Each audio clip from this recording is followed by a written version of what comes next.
Hello, everyone, and welcome to today's webinar, Japan. I'm Dan McDonald with Baxter Media, and today is January 20th, 2021. Today, we're going to be seeing a short introductory presentation by Priscilla Portsmouth, Senior Assistant Manager of JNTO, a brief video from Air Canada, a presentation from Adam Waxman, journalist and member of the advisory board, Japan Tourism Agency of MLIT, and we'll also enjoy a panel discussion on the topic of, does post-COVID-19 tourism require new marketing strategies? Be sure to attend the full duration of this webinar to be eligible for the prize draws, which of course the prizes are 1 economy air ticket from Air Canada and 3 $100 Visa gift cards to be drawn from the list of attendees. Just before we get into things, I'd like to let all our viewers know that at the end of this webinar, you'll have the chance to ask questions to the panelists. To do so, just type them into the Q&A section of the public chat box, which will be towards the right-hand side of your screen, and those questions will be answered in due time. And remember, this is a live presentation, so your patience is appreciated during any technical difficulties that might arise. To kick off this webinar, I'm going to hand things over to Priscilla Portsmouth, Senior Assistant Manager of the Japan National Tourism Organization. Thanks so much for that introduction, Dan. Hi, everyone, and thank you for joining our webinar and discussion panel. We have a great presentation lined up for you today, and I'd like to take a minute to thank all of our panelists, our special guest, as well as Baxter Media for helping us put this together. So before we get started with today's agenda, I'd like to take a few minutes to go over some of the online resources that JNTO offers for travel professionals. And Priscilla, I will stop my screen share so that you can start yours. Thank you.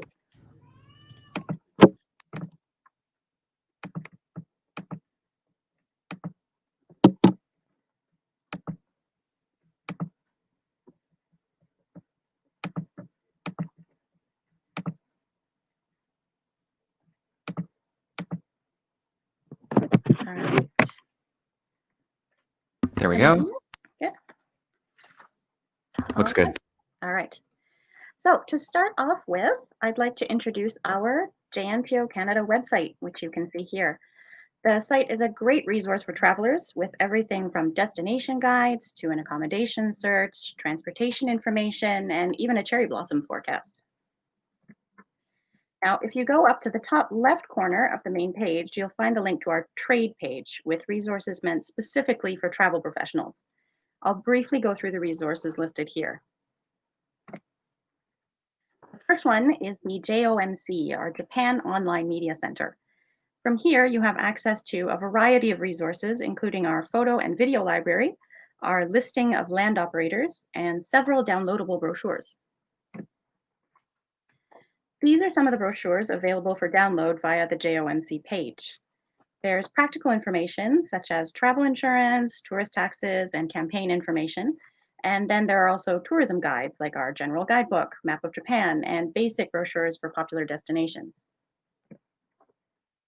If you're looking for more brochures, we also have an exhaustive collection available through our main site. If you go back to the top page, under the Plan Your Trip tab, you'll find links for digital brochures and practical travel guides, where we have hundreds of brochures on area guides, maps, transportation, and a variety of activities and interests.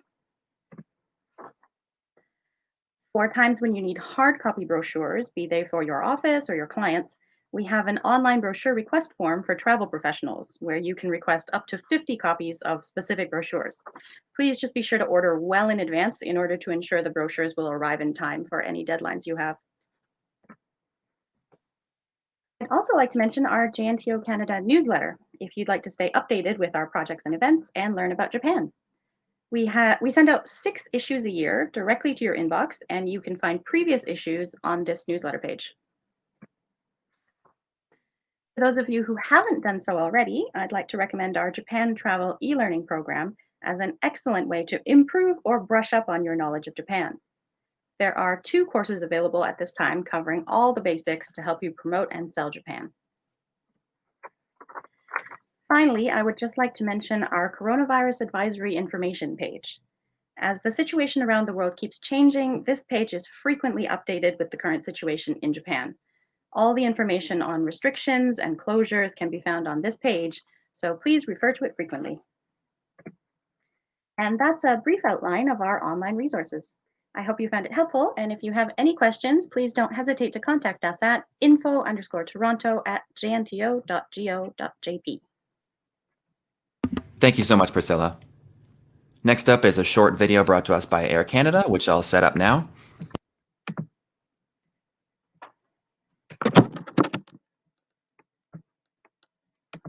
And if you could mute your microphone, Priscilla, I'll hit play on this.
Hello everyone, my name is Joey Lancier.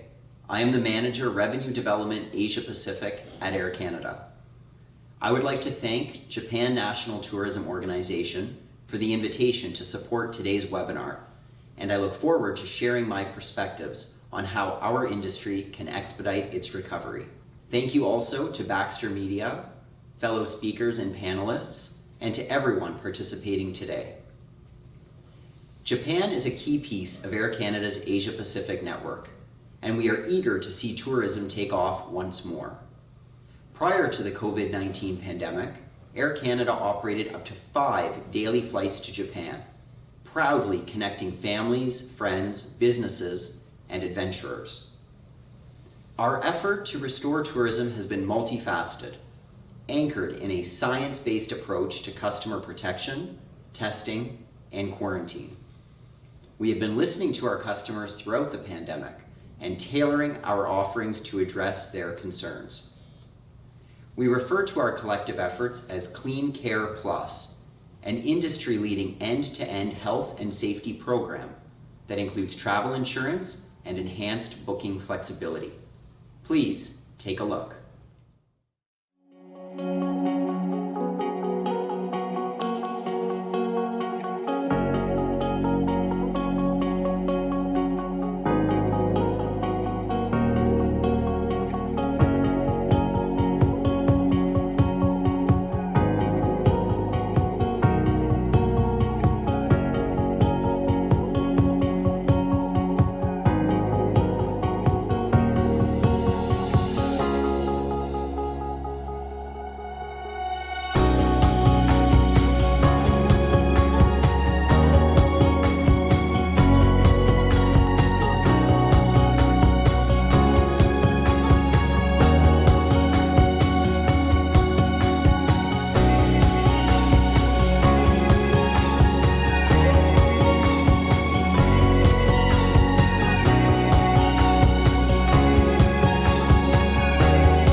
While a massive effort is underway at Air Canada to manage our day-to-day, we have also been preparing for the eventual recovery with some major projects.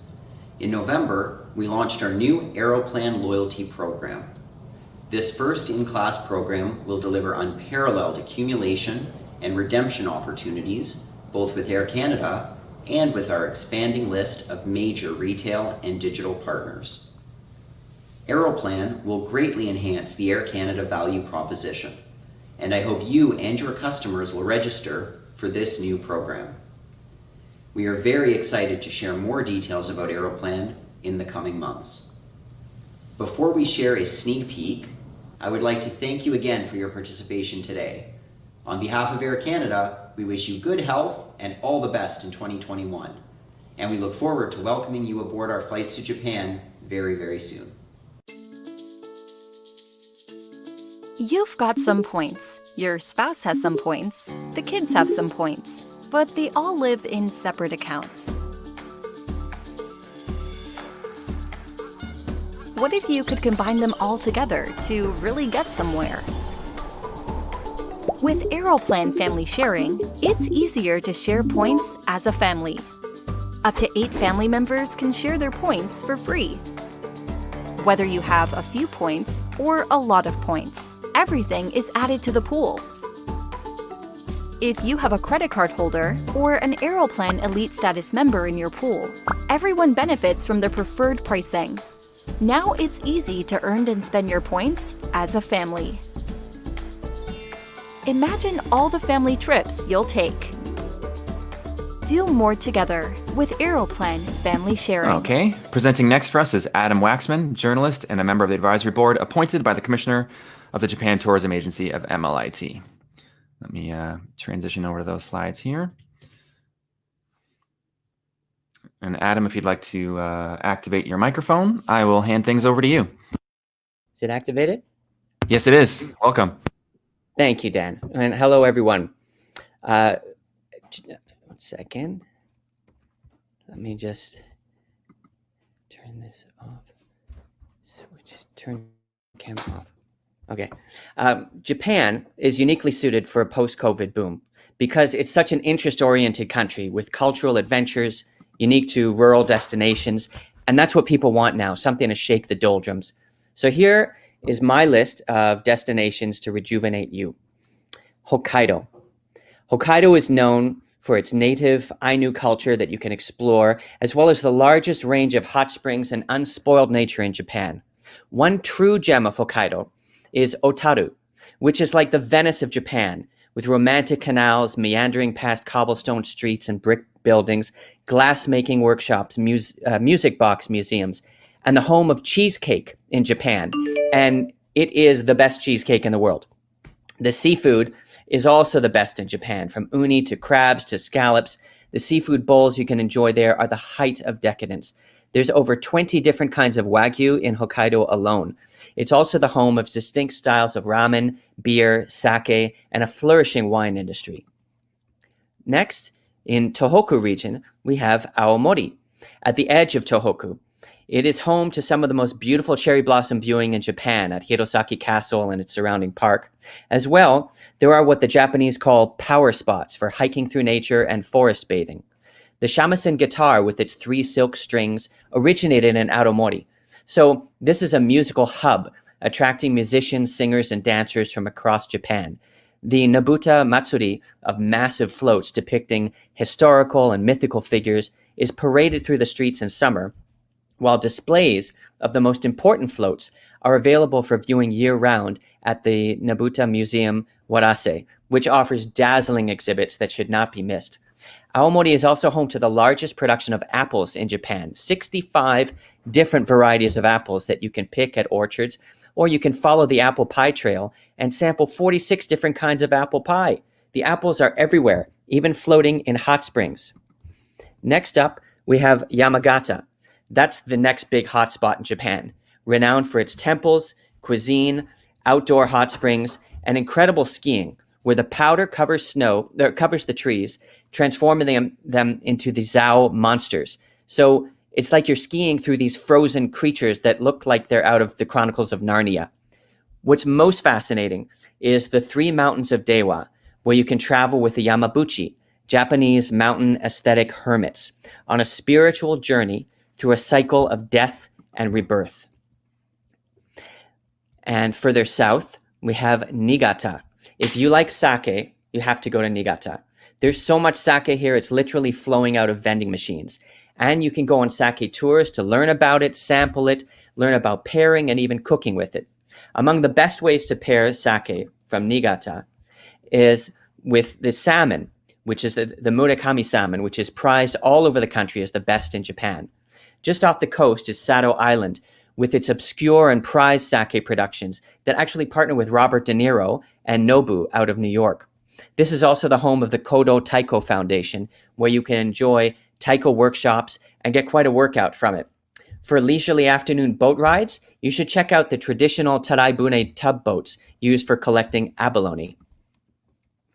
As we head south to the Kanto region, there's such a range of diverse experiences to be found in this area as a day trip from Tokyo or longer, but too much to list here. So I'm going to focus on one, which is hiking in nature. And in this region, it's magical. But the best way to experience it is by raft. The rafting in Gunma ranges from leisurely to exhilarating to petrifying, and it is awesome. Then we head further south, and I would recommend considering a green tea tour in Shizuoka.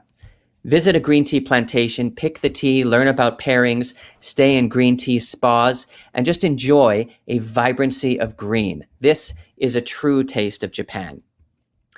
Kansai. Kyoto is the birthplace of so much Japanese art and culture. You can take classes in everything from flower arranging to ninja training. Travel south to Uji City, where green tea perfumes the air. And there are workshops in green tea, but also in rock gardens, so you can make your own tea and design your own garden. Travel north to a small fishing village along the rugged coast to experience ancient traditions. In Wakayama, you can visit Yuasa to learn about the birth of soy sauce, or stand up river rafting for the adventure of a lifetime. Many people also know of the Kumano Kodo, renowned for forest bathing, and Koyasan, where you can stay overnight in a monastery and pray with the monks. As we go further south, I want to talk to you about Tottori. In Tottori, you can follow the anime route with statues of manga characters everywhere you look. Visit the manga museum as well as the manga-themed train station.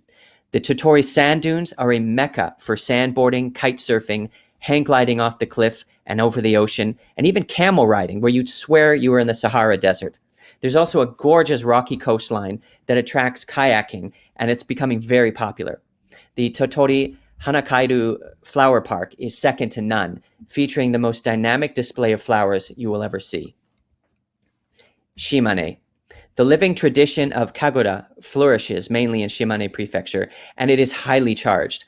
This is the oldest form of performance art in Japan, and it is mesmerizing. Massive fire-breathing dragons and warriors, flautists and percussionists will leave you astonished. You can make your own masks as well. And in Shimane, there is a unique matcha culture in which you can enjoy green tea in the most immaculate gardens, including the Adachi Museum Garden, which is awe-inspiring. You can also join workshops to learn how to make wagashi, the accompanying sweets for your tea. There is a tourism organization called Heartland Japan that conducts walking tours through remote villages and forests that you would otherwise never know. For an immersion into the heartland of Japan in Shimane, I recommend that. Shikoku. This is a gold mine of discovery, from a remote town where there are more scarecrows representing people than there are people, to the renowned artist colony on Naoshima, and the best opportunity for farm stays to experience old Japan in the Iya Valley, where farming is on impossible slopes. And you can try that. One of the most notable experiences on the island is the 88 Temple pilgrimage route, in which pilgrims and tourists walk to temples that are both urban and tucked away high in the mountains. The best cycling route in Japan is also in Shimane, Shikoku, connecting Shikoku to Hiroshima, the Shimanami Kaido Bridge, which stretches 60 kilometers over 6 islands. And travelers by foot or bicycle can enjoy the beautiful scenery of the Seto Inland Sea and the charm of small towns along the way. Kyushu. In Kyushu, you can relax in Oita Prefecture, where in the city of Beppu alone, there are 2,900 hot springs venting across the city. You can stop in the middle of a major intersection for a foot bath. There are steam and aroma baths, and of course, the hells. Piping hot baths representing different levels of hell. At some restaurants, you can even choose your own ingredients and submerge them in a well of steam to cook. for a true Hell's Kitchen. Kumamoto Prefecture provides a wonderful alternative to climbing Mount Fuji. Here you can climb up what looks like felt green slopes. It's warmer, you can horseback ride, climb, and hike. Further south, on the island of Yakushima, off the coast of Kagoshima, you'll find a paradise of ecotourism, and depending whether you're on the beach or the mountaintop, you can experience all 4 seasons in one day. The remote forest bathing here with trees that are thousands of years old is unparalleled. Lastly, Okinawa. Okinawa is a tropical paradise. Here you can find the best diving in the world, along with a range of water sports, island hopping, remote beaches, with each island seemingly offering a different accent of culture and color, different tropical fruits and tropical fish, as well as simply relaxing in peace and quiet that is available all year round. From top to bottom and everywhere in between, you can find your own socially distanced, unique, soft adventure to make memories that will last a lifetime. Thank you very much.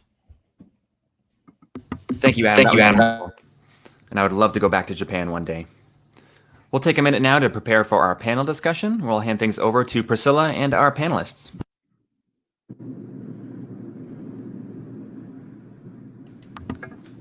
And feel free to turn on your video and audio. Thank you, Lauren. Thank you, Priscilla. Thank you, Rocky.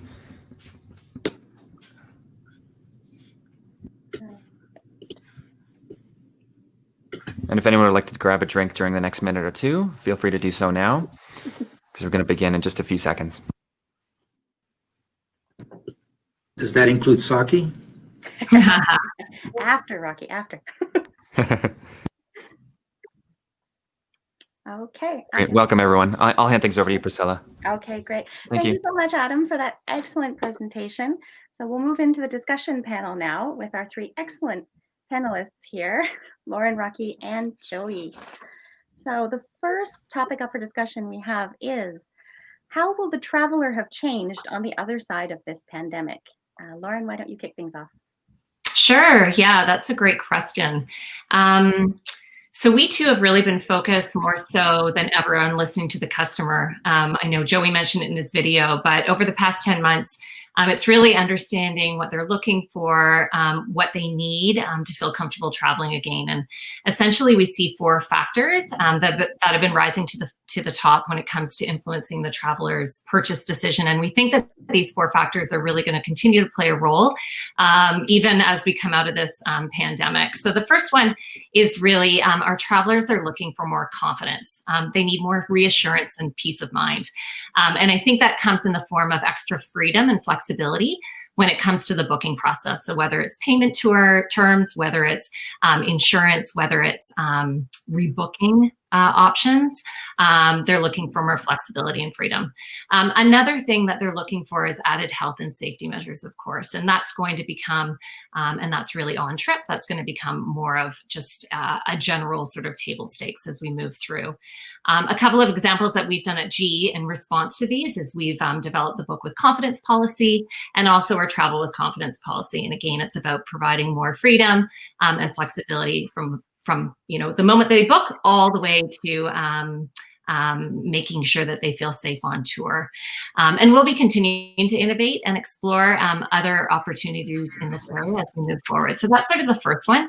The second factor that we see is access to information. I think travelers really are going to be feeling like they need to be more informed, even more informed coming out of this pandemic. And, we all know it's been incredibly difficult to navigate through whether it's entry restrictions and requirements.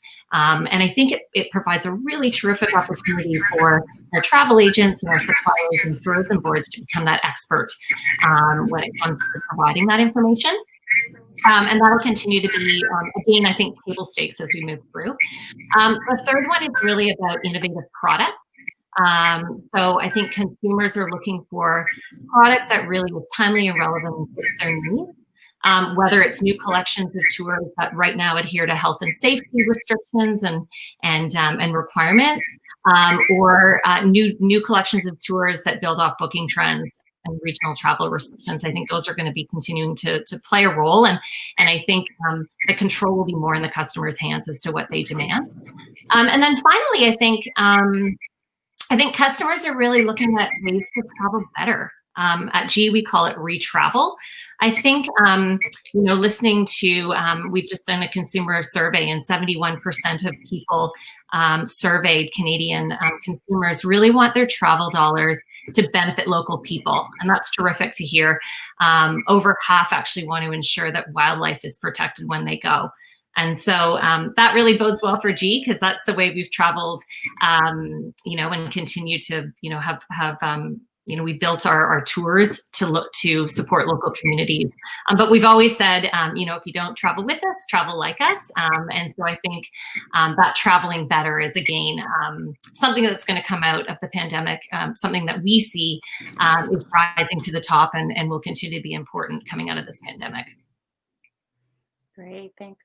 Anything to add, Rocky or Joey? Yeah, Priscilla, if I may, Lauren, all the points you made, I wholeheartedly support and agree.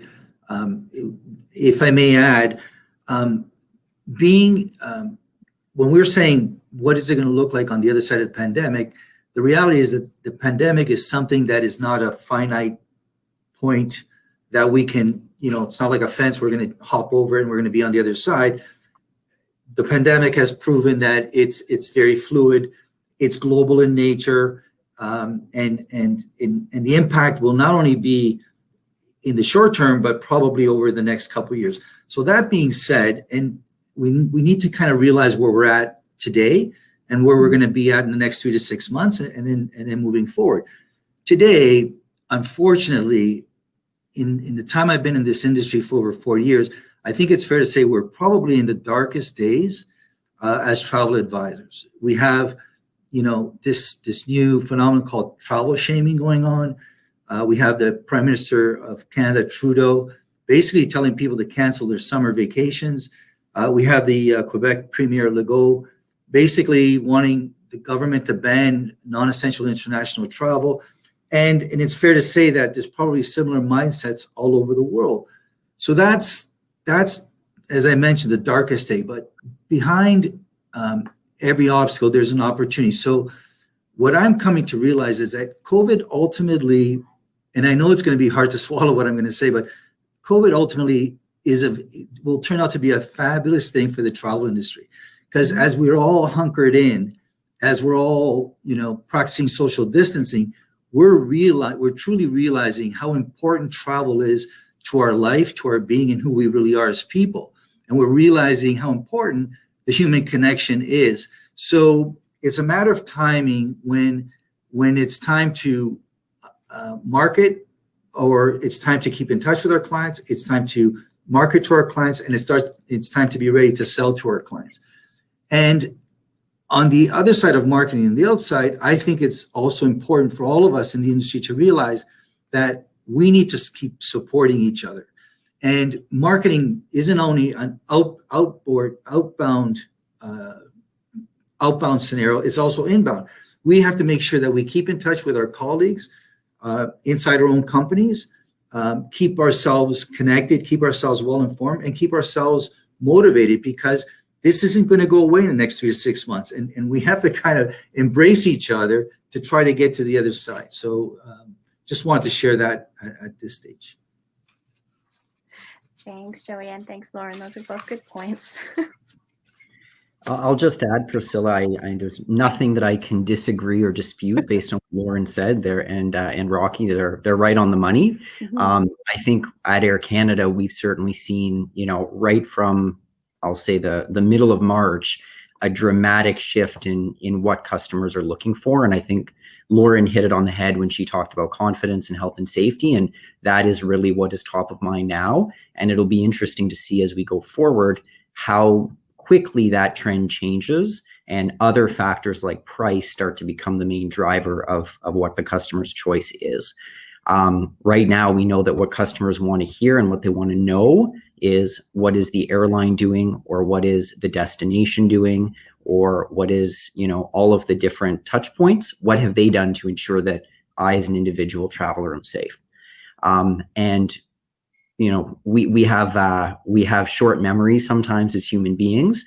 I think that this pandemic obviously will have lingering effects, but how quickly how quickly what customers are looking for, how quickly that changes is something that we'll all need to stay very on top of, because certainly the value proposition right now is very different at Air Canada, as I'm sure it is at every tourism organization, at every tour operator, at every company, it's very different.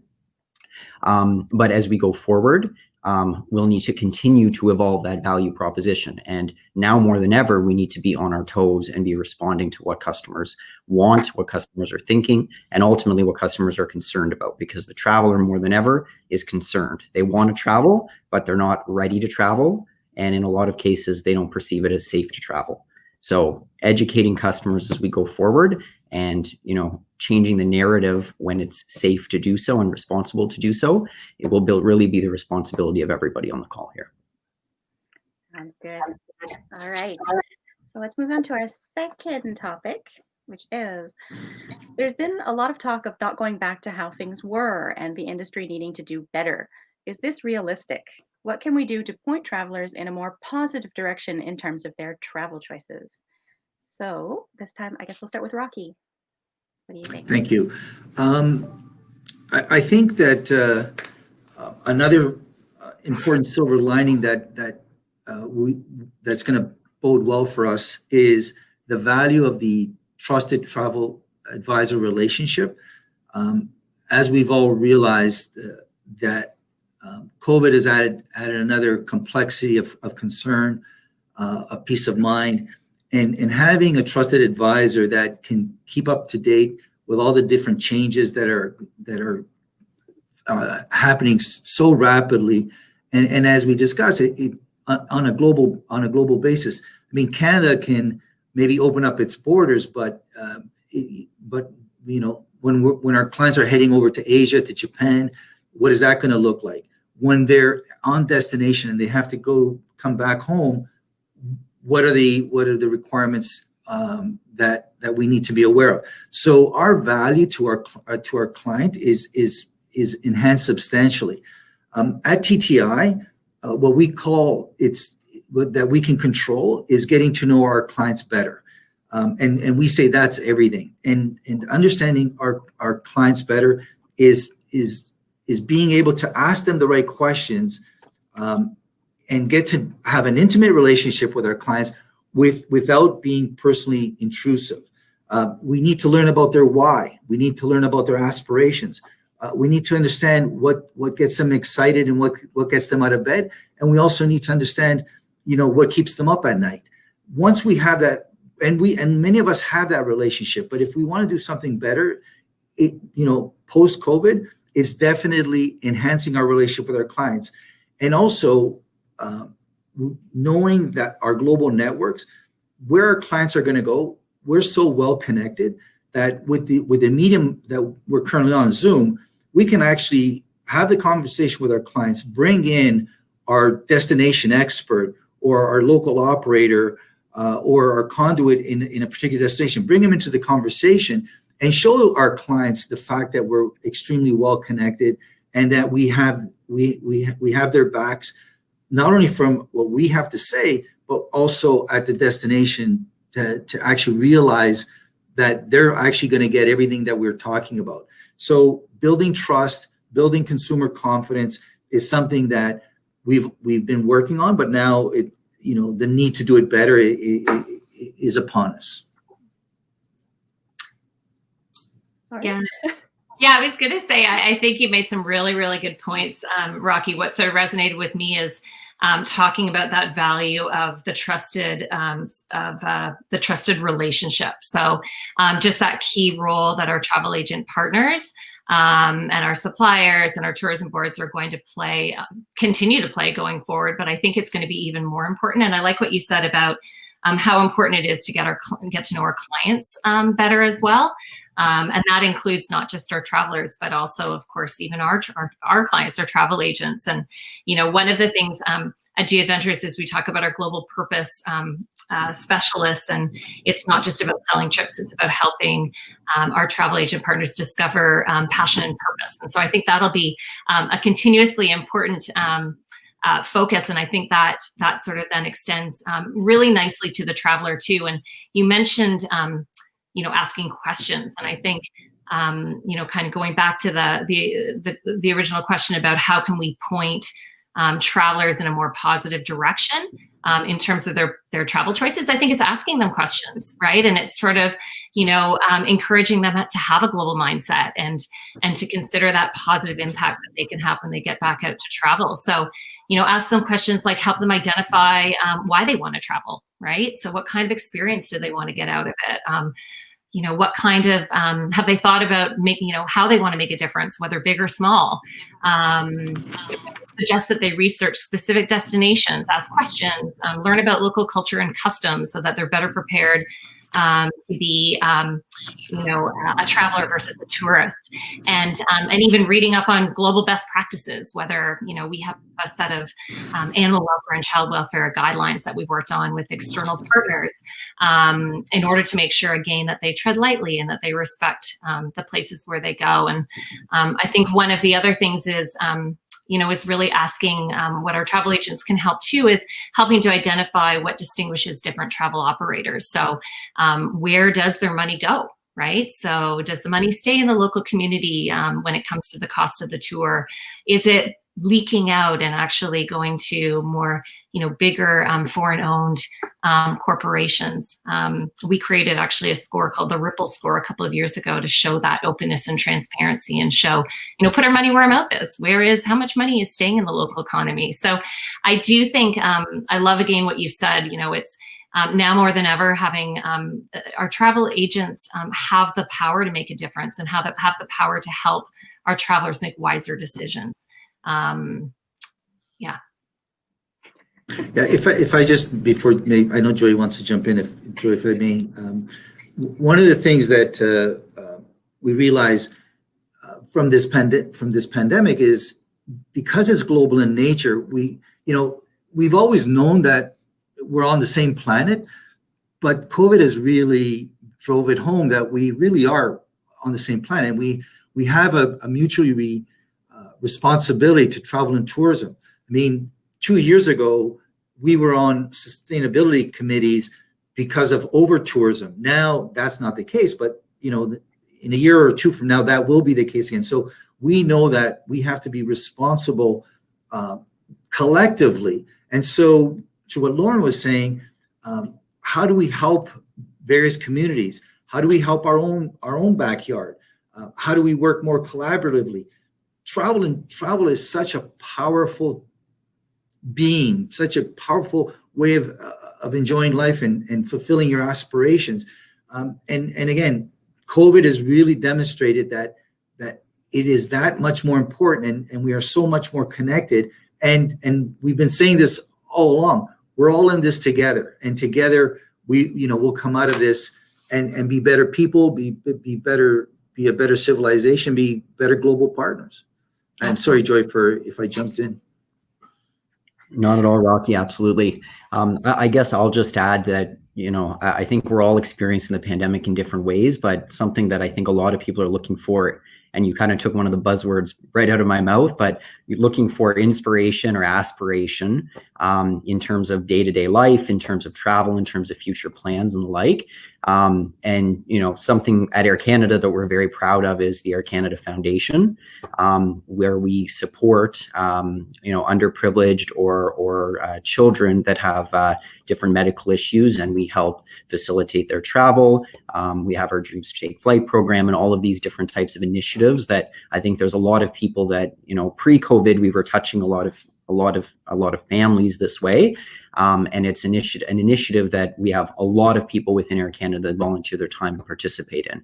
So that's something to be very proud of, but communicating out on these types of initiatives and the impact that corporations can have in their communities, I think is something that will certainly, inspire travelers to perhaps do more when they travel, to help and be conscious or cognizant of the impact they have on the environments that they touch.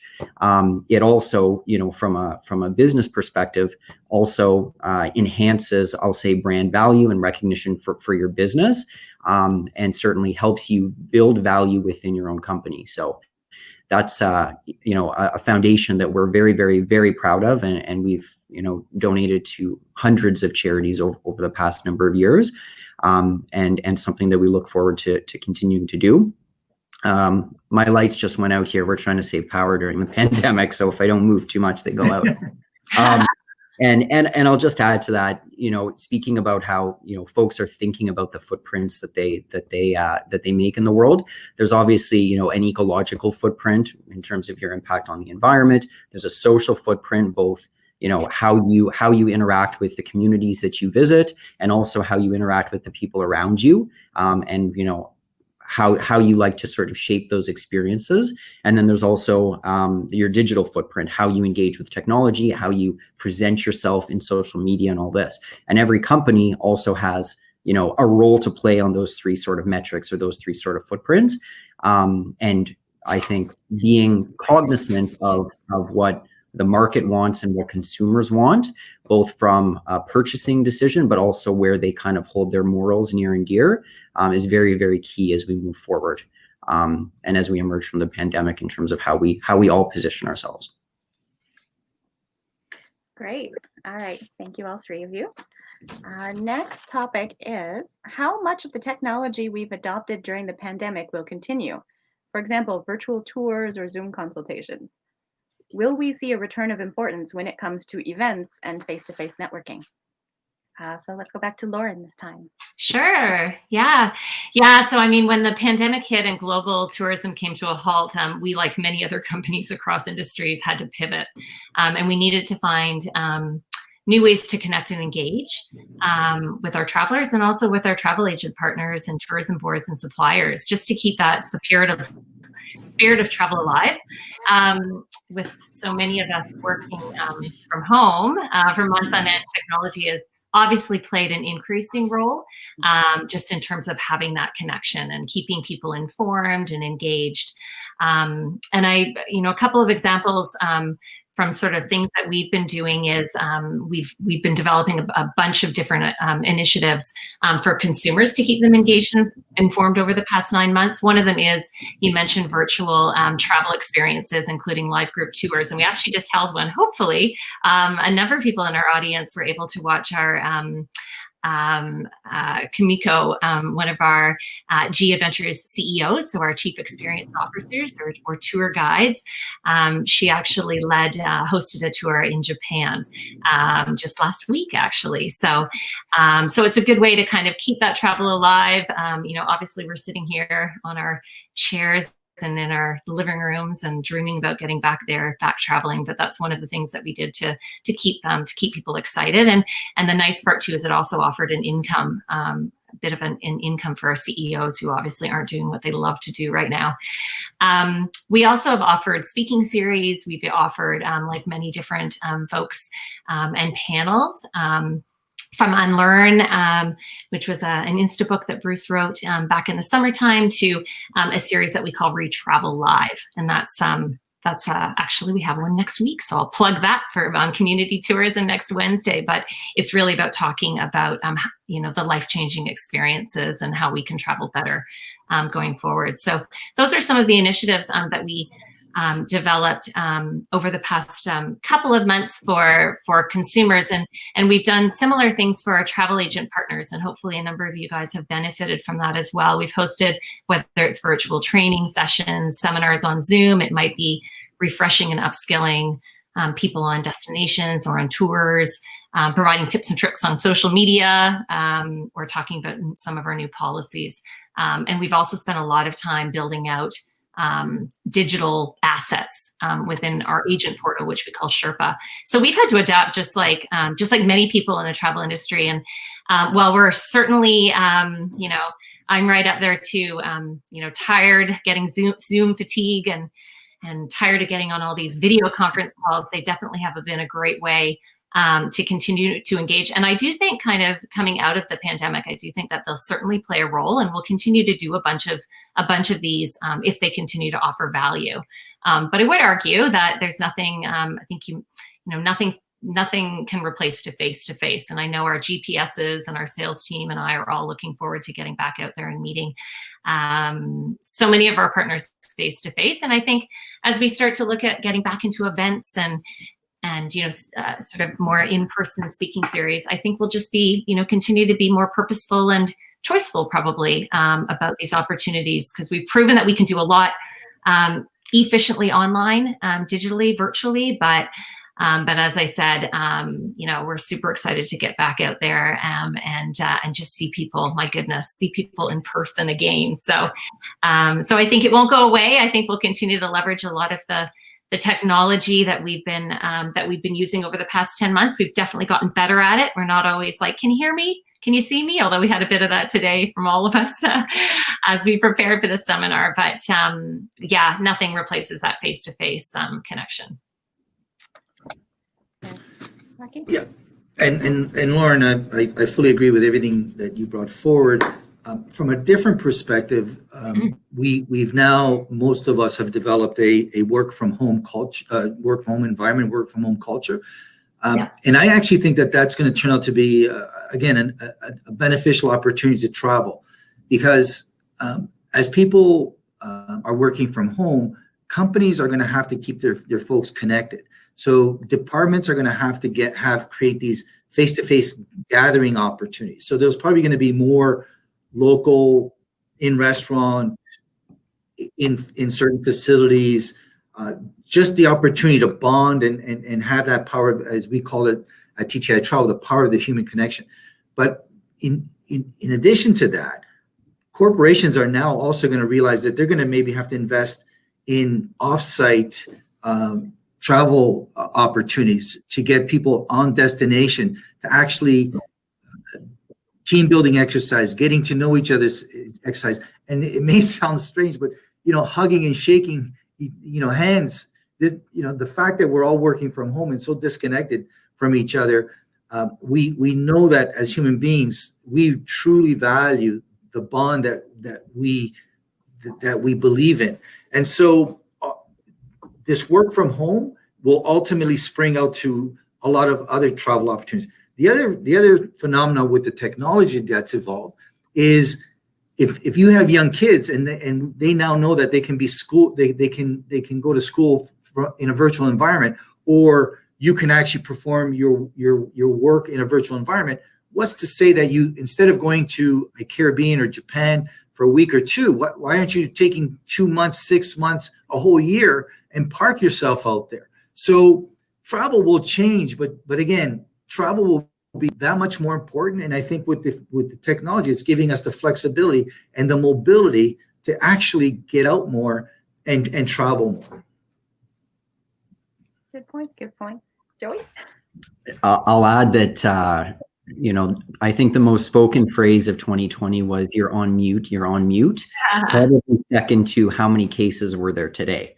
I don't think that, from a tourism perspective, you can't visit a destination online, even with a virtual tour, even with a virtual reality experience.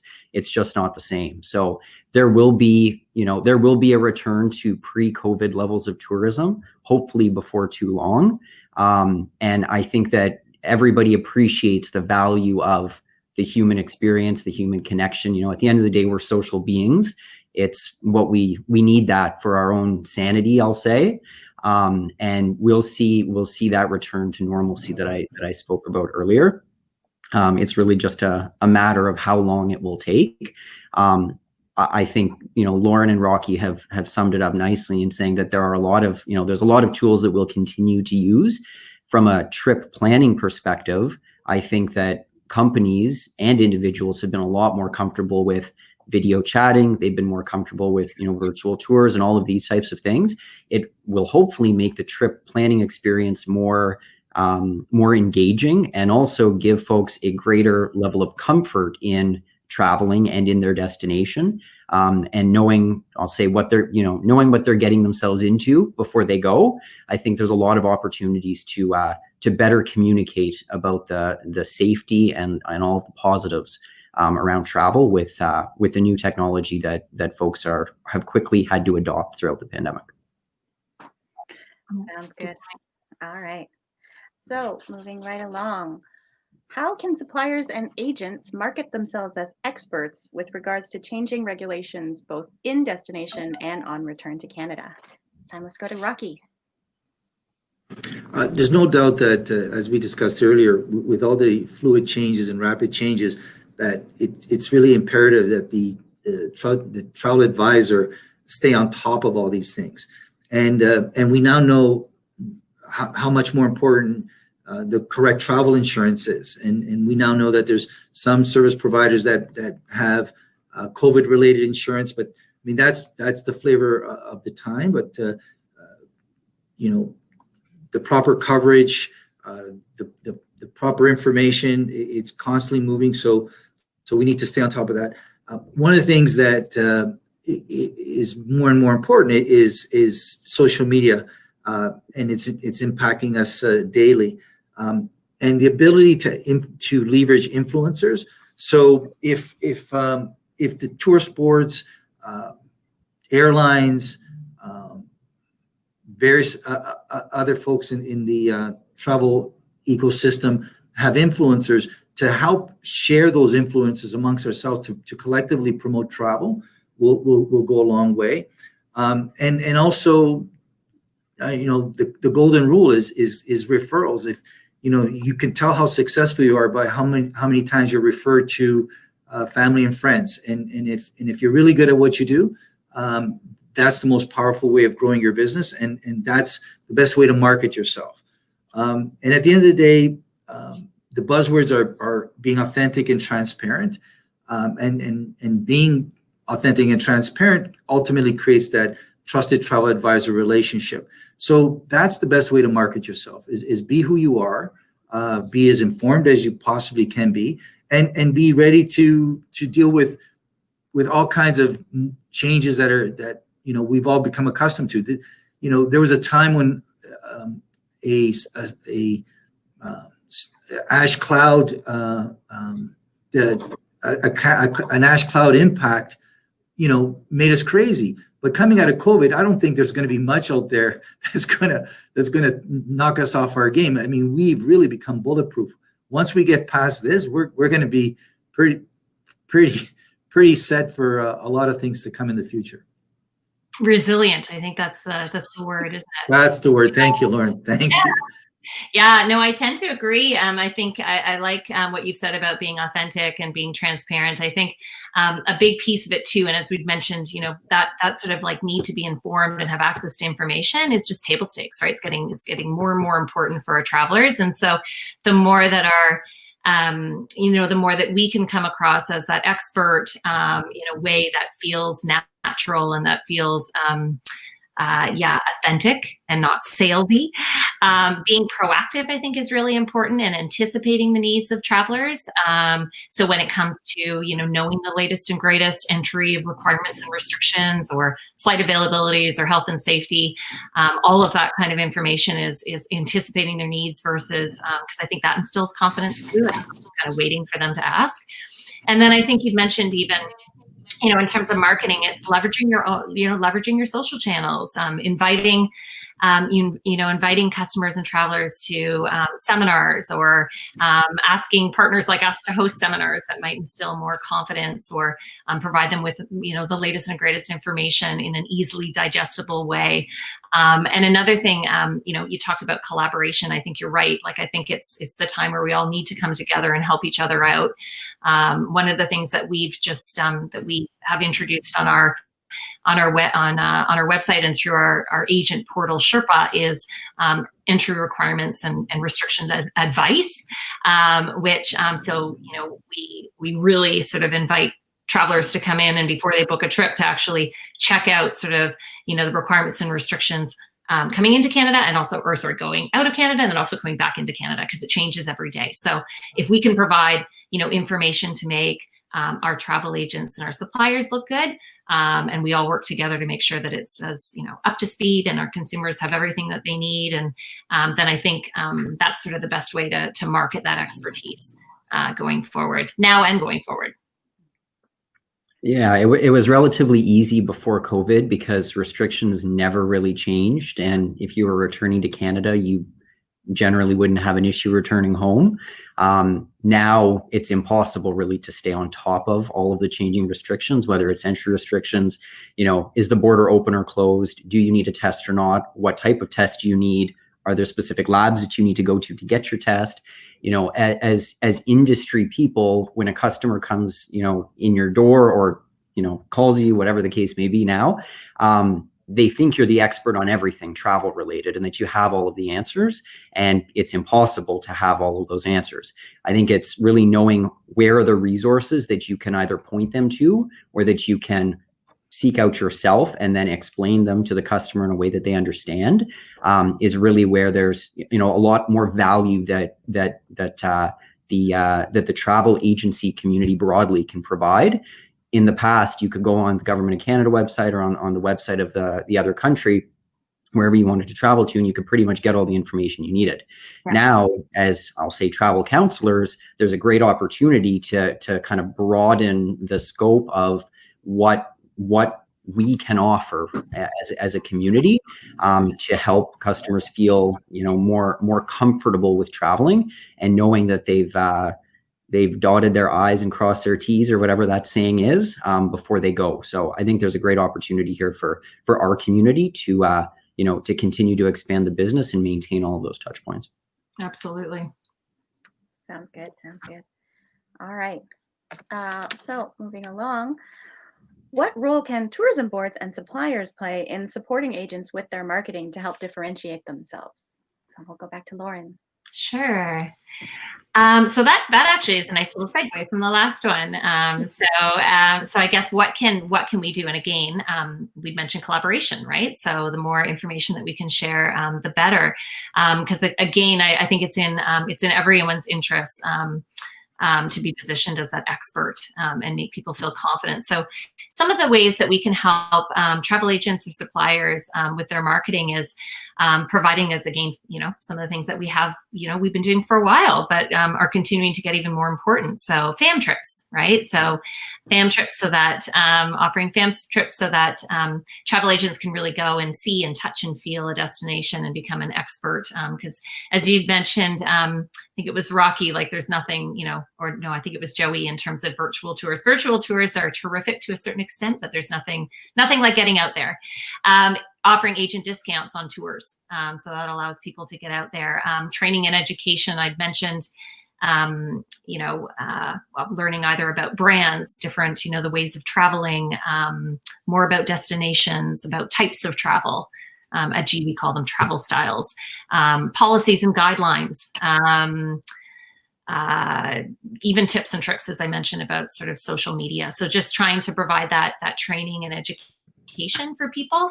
I think also endorsements and certifications are really important. We can do things like, again, virtual events, as we talked about, seminars, agent Facebook pages, so sort of social channels that we can help provide and inform and engage our travel agent partners.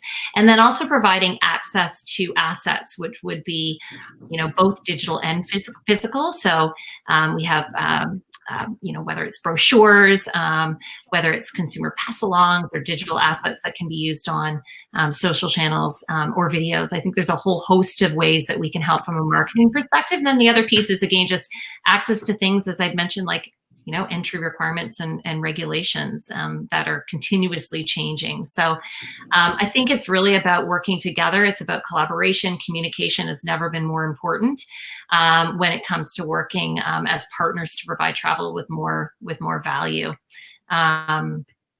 Yeah, that's kind of what I see. Because again, I think it's, right now, as we talked about marketing, it's all about building that confidence and informing people and providing them access with education and inspiring, getting them excited to get back out there. Book now to travel later. Let's get out there, help our local communities. Yeah, so that's, I think, how I would respond to that question. Great, thank you. Rocky? If I could just pick up on everything Lauren said, which was spot on. In regards to familiarization trips, given that I've been in the industry a long time, I've experienced the whole gamut where we go to a destination and we see, 3 islands and 20 hotels, and we don't know where we are or what we're doing. I think the most important thing is for tourist boards to sponsor familiarization trips that emanate the traveler experience as much as possible.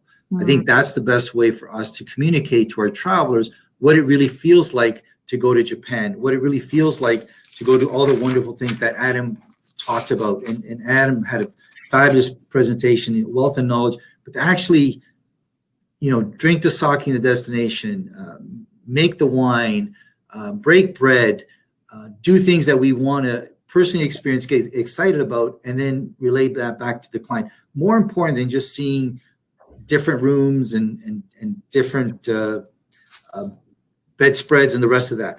The other thing is that given that the power of social media, when we are at destination, the expectation that we actually open up our social media channels at destination. So we reach out while we're personally experiencing these things. So we leverage the actual familiarization trip on the spot. So we can help each other do that.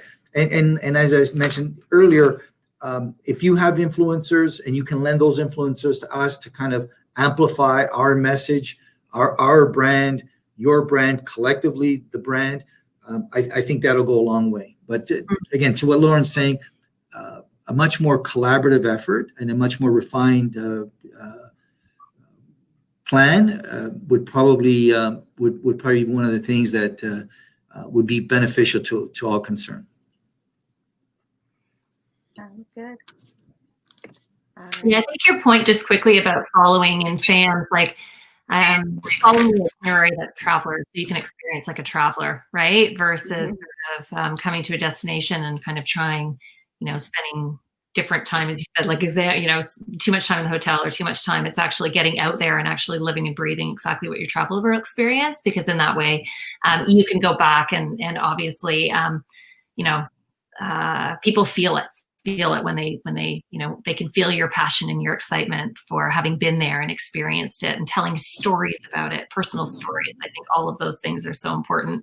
And so leveraging on social media channels too, like there's nothing like that instantaneous, like I was just here, I just had the chance to do this. So that's just such a great way of amplifying the message and just building that excitement within different audiences. I absolutely agree. Fantastic. All right. So the next question we have is for Joey. How is Air Canada supporting a safe return to travel? Thank you, Priscilla. I have to say, it seems like that's all we've been doing for the last year. That's been our number one objective and mandate. Naturally, for an airline, safety is always the number one priority. But our view on safety has obviously changed a little bit in the past year. So I'd like to share that, at the start of the pandemic, we set up what we called a crisis management committee, which sounds like a very grand voice term for something like this. But essentially, this group of people was responsible for overseeing all of our health and safety protocols related to COVID, and obviously how things have evolved since then. And really, it's a multifaceted look at every part of the customer journey. So what happens at check-in? What are the touch points? Where are the areas of risk? How do we handle bags? How do we manage customers at the gate? Are we taking customers' temperatures? The whole gamut, every single thing that we could possibly consider was considered.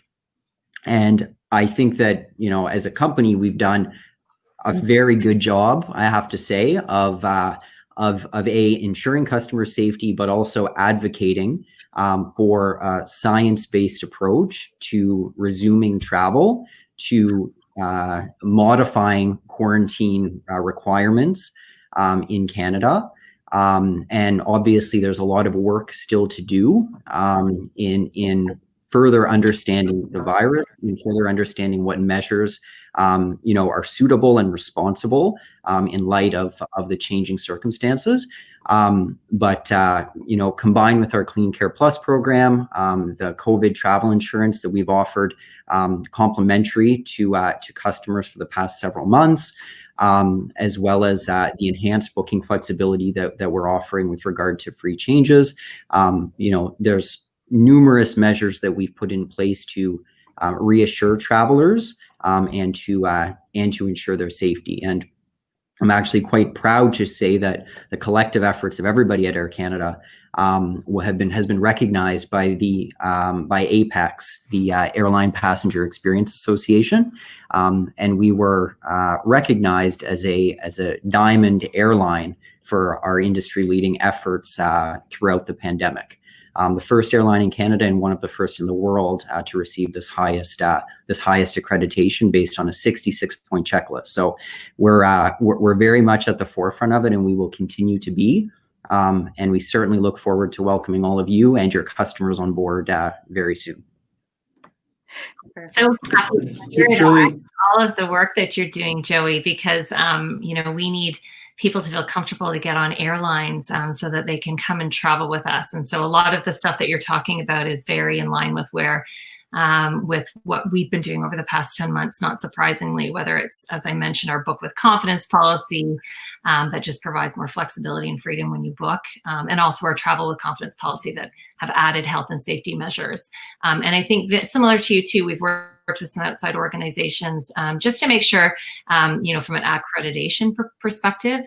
So whether it's ATTA and their we helped contribite to and implemented the ATTA COVID health and safety guidelines that were endorsed by Cleveland Clinic, and also have been recognized with the Safe Travel Stamp, which is the WTTC. So I think those things are really, again, getting back to confidence. But I think having just ensuring that our travelers feel that we've got you covered, right? We have you covered, and that we're keeping on top of all the evolving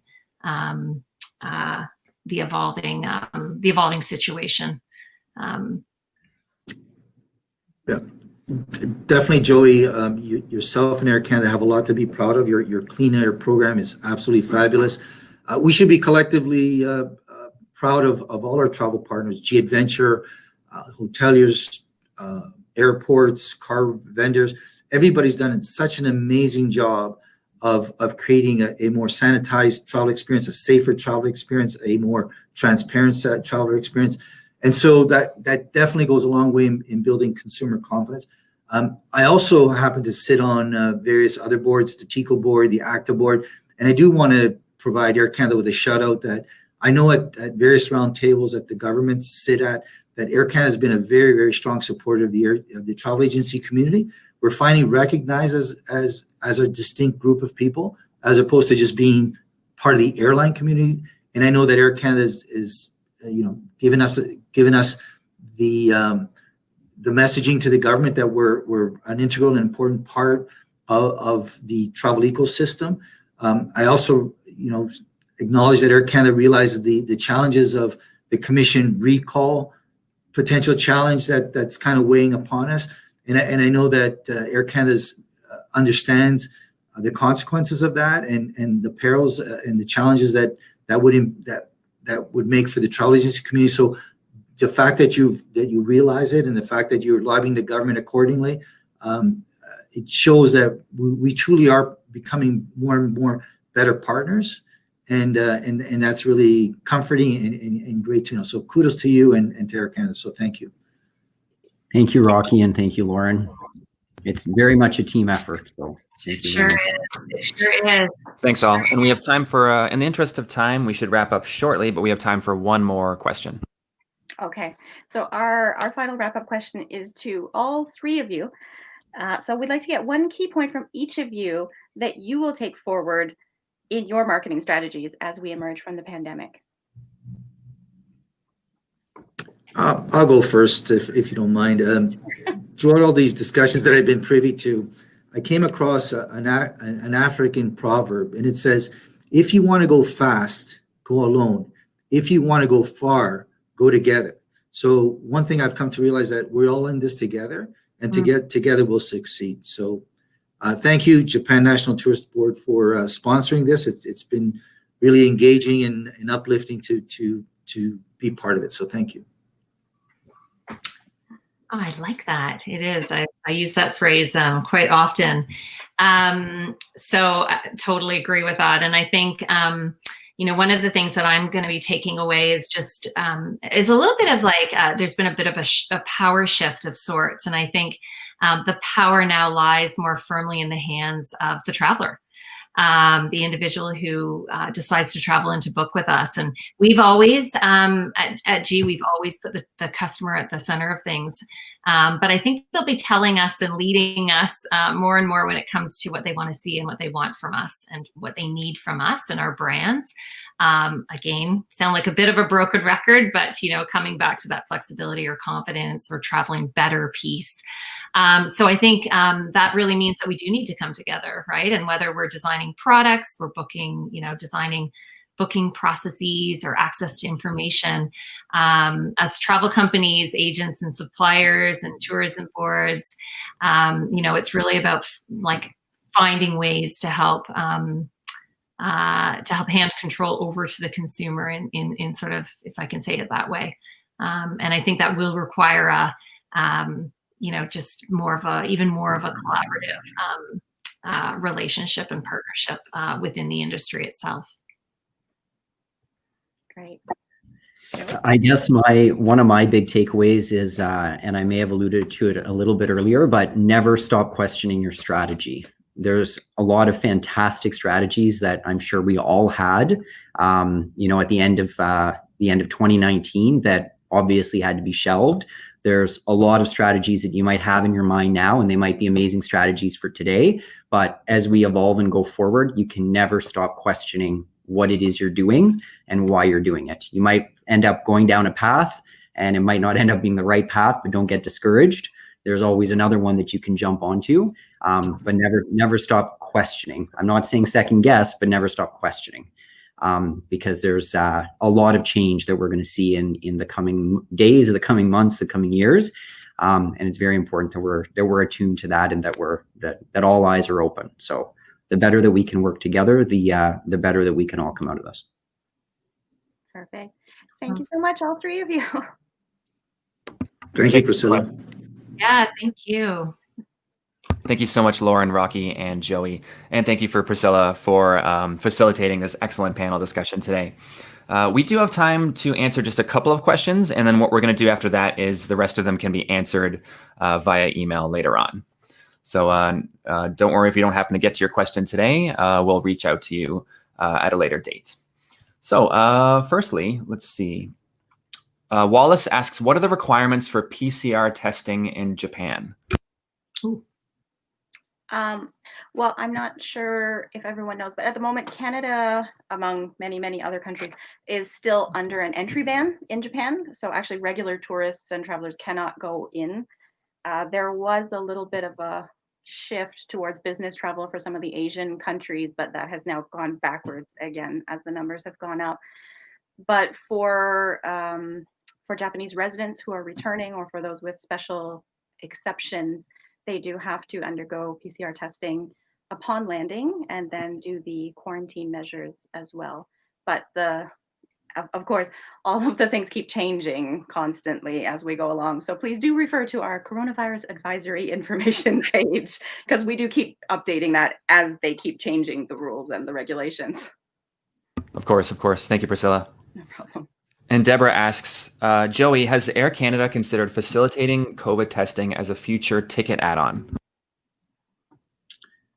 Certainly all options are on the table, and all options are being considered. The challenge, of course, is how quickly the situation evolves as it relates to testing requirements, the cost of testing, and all of this. So it's very difficult to put our finger down and say, this is what we want to do, this is our go forward plan, considering how quickly things are evolving. But it is certainly something that has been mulled. Great. Thank you so much, Joey. And we have time for one more. Solmaz asks, given Rocky's comment regarding leveraging content creators and influencers to build trust amongst travelers, will GNTO be working with any in the coming months? Actually, we do on a regular basis work with content creators and social media influencers, those kinds of things, through our media assistance application. Prior to the COVID pandemic hitting, of course, we don't have that right now. But we are looking at different other projects that we can do with influencers, with anything, to kind of get the word out and remind people Japan is still there. There are still other things that they can do when they can come back to Japan. We're still looking at all of our different options for which ways we can promote right now. Of course, that sounds great. So that's all the time we have for today. But I'd like to give a huge thank you to everyone that attended today. Thank you all so much for taking time out of your day. And of course, a huge thank you goes out to Priscilla Portsmouth, Adam Waxman, Rocky Racco, Lauren Michelle, and Joey Lanthier. It was great to have you all here virtually today. Okay. Thank you so much, everyone. Thank you. Thank you, everyone. Enjoyed it. Take care, everyone. Bye-bye. Oh, and of course, I wanted to mention as well that the recording of today's webinar will be distributed by Friday morning at the very latest. So anyone that happened to sign in late, you can catch the recording later on. Bye, everyone. Bye. Bye.